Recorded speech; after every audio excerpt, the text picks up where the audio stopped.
तो hello guys, आज हम एक्सप्लेन करेंगे to the eternity season 2 episode 7। Episode की शुरुआत होती है और हम फुशी को लोहे के बॉक्स में बंद देखते हैं और वो उसमें बेहोश होता है। और तब वो काला आदमी कहता है कि इन्हें क्या मिलेगा ऐसा करके। इसके बाद सीन शिफ्ट होता है और हम प्रिंस को देखते हैं जहाँ पर साइलीरा आता है। तब प्रिंस उसे कहता है कि मुझे जाने दो वरना मेरे पापा तुम्हें पकड़ लेंगे। तब साइलीरा कहता है कि तुम्हें छोड़ने के लिए वहाँ से बहुत सारा पैसा तो आया था, पर वो इमॉर्टल डीमन का दिया गया पैसा है जिसे हमने ठुकरा दिया है और कल तुम्हारी पेशी है। अगर तुम हमारे भगवान के सामने झुक जाओ तो तुम्हें छोड़ दिया जाएगा। और इसके बाद वो वहाँ से चला जाता है। तब प्रिंस के पास वो दो भूत आते हैं जो प्रिंस से कहते हैं कि जब तुम्हें मारा जाएगा तो हम तुम्हारे पास रहेंगे। इस पर प्रिंस गुस्सा हो जाता है और कहता है कि तुम मेरे लिए यहाँ से भागने का रास्ता क्यों नहीं बनाते।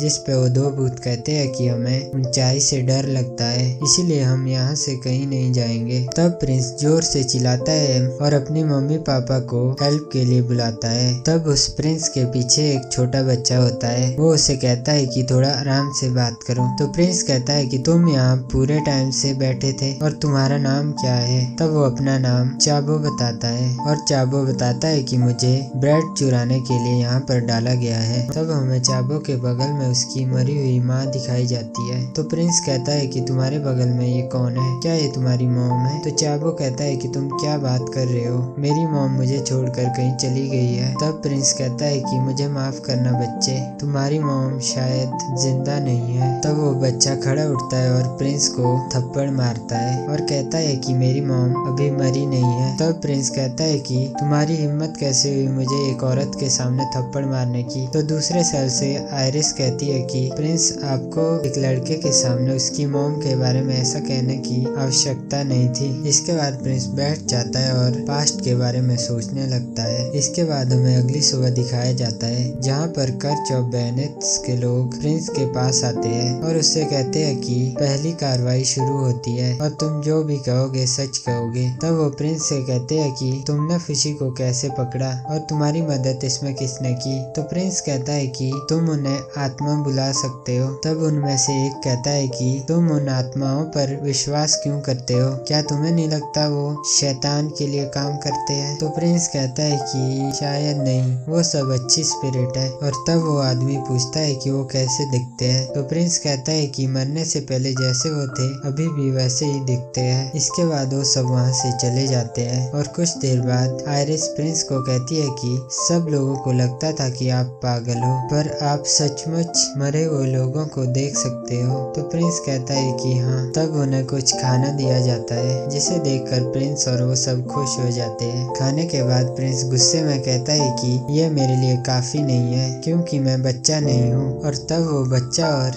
आयरिस प्रिंस को आधा आधा ब्रेड दे देते हैं। इसके बाद कुछ और दिन ऐसे ही चलता है जहाँ पर प्रिंस से कुछ और पूछताछ की जाती है, जैसे कि वो स्पिरिट को कब से देख सकता है और फुशी ने उन्हें क्या क्या दिया। और ऐसे ही उन्हें हर दिन थोड़ा थोड़ा ब्रेड दिया जाता था। और एक दिन कर्च ऑफ बेनेट से एक आदमी प्रिंस से पूछता है कि तुम्हारे पास क्या प्रूफ है कि तुम स्पिरिट को देख सकते हो। तब उस बच्चे की माँ आगे आती है और प्रिंस को कहती है कि मेरे बारे में इन्हें बताओ। और प्रिंस को अपने बारे में बताने लगती है कि वो कैसे मरी। और उस आदमी के साथ कुछ सैनिक भी होते हैं जिनमें से एक सैनिक ने उसे मारा था और वो औरत कहती है कि इसने मुझे मारा। तब प्रिंस उस सैनिक से पूछता है कि क्या तुम्हें याद आया कि तुमने इस तरह की औरत को मारा था। तब सब लोग उससे पूछने लगते हैं और सीन कट हो जाता है और हमें फुशी को दिखाया जाता है जिसे होश आ जाता है और वो कहता है कि मैं कहाँ पर हूँ। इसके बाद हमें वो काला आदमी कहता है कि कुछ हफ्ते बीत चुके हैं और फुशी बार बार होश में आ रहा है और फिर से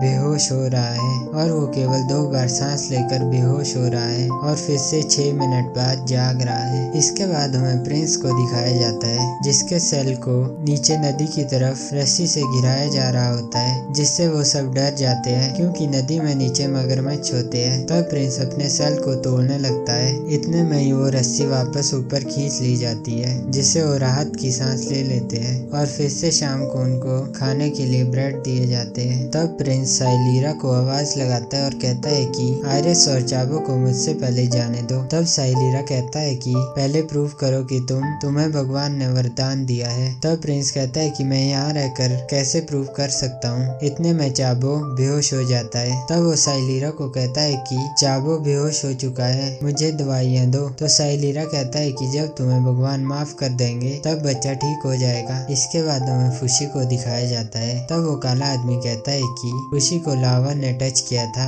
इस कारण से फुशी लावा में बदल जाता है और उस आयरन सेल को पिघलाने लगता है और तब वो आयरन सेल बाहर से गर्म होकर पिघलने लगता है। तब कमांडो साइलीरा से कहता है कि तुमने तो कहा था फुशी को सील कर दिया है। तब साइलीरा कहता है कि वो एक डीमन है और इतने में ही फुशी उस सेल को तोड़ देता है। तब साइलीरा कहता है कि जल्दी से पानी लाओ और इसे ठंडा कर दो और सब लोग उस पर पानी डालने लगते हैं, जिससे फुशी फिर से ठंडा हो जाता है और वो लोहे का बन जाता है। तब जो फुशी के साथ होते हैं उसे देखकर खुश होते हैं और जो फुशी के खिलाफ होते हैं वो भी राहत की सांस लेते हैं, क्योंकि फुशी फिर से लोहे का बन चुका होता है। तब कमांडर साइलीरा को शाबाश देता है उसके डिसीजन के लिए और कहता है कि इस रात को हमेशा याद रखा जाएगा। जब साइलीरा ये कह रहा होता है तब फुशी पक्षी का रूप लेकर वहाँ से चला जाता है और फिर वो प्रिंस को बचाने जाता है, जहाँ पर जाकर वो केज को पिघला देता है, जिससे केज नीचे नदी में गिर जाता है। पर फुशी मगरमच्छ को खाना खिला देता है, जिससे उनका पेट भर जाता है और तब प्रिंस फुशी को कहता है कि इस बच्चे को पहले यहाँ से ले जाओ। तो फुशी कहता है कि मैं सभी को यहाँ से ले जाने आया हूँ, क्योंकि करचौबेनित को लगता है कि मैं अभी भी लोहे के केज में बंद हूँ। तब फुशी अपनी टांग से नाव निकालता है और उस पर चला जाता है और अपने हाथ से उस बच्चे का एक पुतला निकालता है। पर तब प्रिंस कहता है कि मैं यहीं पर रुकूंगा, क्योंकि करचौबेनित दुनिया को बताना चाहते हैं कि तुम एक शैतान का दूत हो, पर मैं ऐसा होने नहीं दे सकता। अगर मैं यहाँ से बिना मरे चला जाता हूँ तो उन्हें लगेगा कि मैंने तुम्हें शैतान का दूत मान लिया है। तो फुशी कहता है कि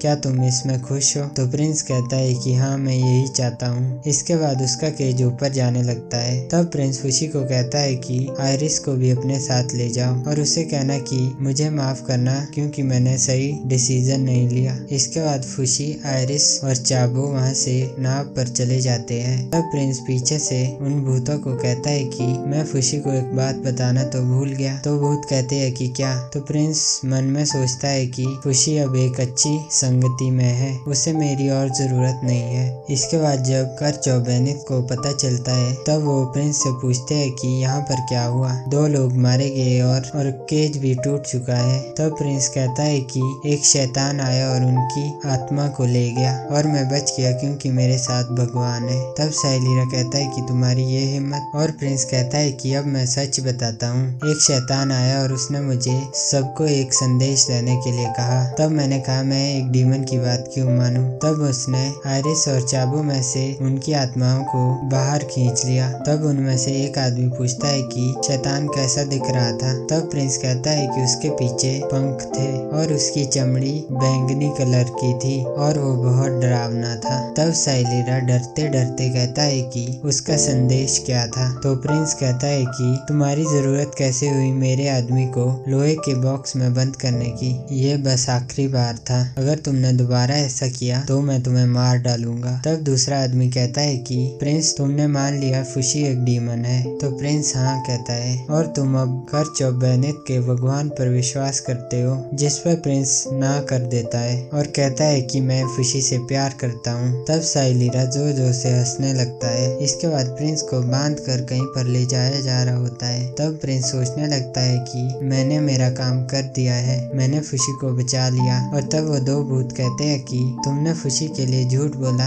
और फुशी के लिए जान दे रहे हो, तुम एक अच्छे आदमी हो और हम हमेशा तुम्हारे साथ हैं। और इसके बाद प्रिंस को सबके सामने ले जाया जाता है, जहाँ पर साइलीरा प्रिंस से पूछता है कि तुम्हारी आखिरी ख्वाहिश क्या है। तो प्रिंस कहता है कि कुछ भी नहीं और आंखें बंद कर देता है और मन में कहता है कि पापा मुझे माफ करना, मैं एक अच्छा बेटा नहीं बन पाया और मम्मी अब तुम्हें मेरी और चिंता करने की जरूरत नहीं है और पकोआ घर का ख्याल रखना और टरोटा अपने राज्यों का ख्याल रखना। और अंत में प्रिंस कहता है कि फुशी मैं बहुत खुश हूँ कि मैं तुमसे मिल पाया। इसके बाद एक आदमी रस्सी काट देता है, जिससे ब्लेड प्रिंस के ऊपर गिरती है और 7वां एपिसोड यहीं पर खत्म हो जाता है।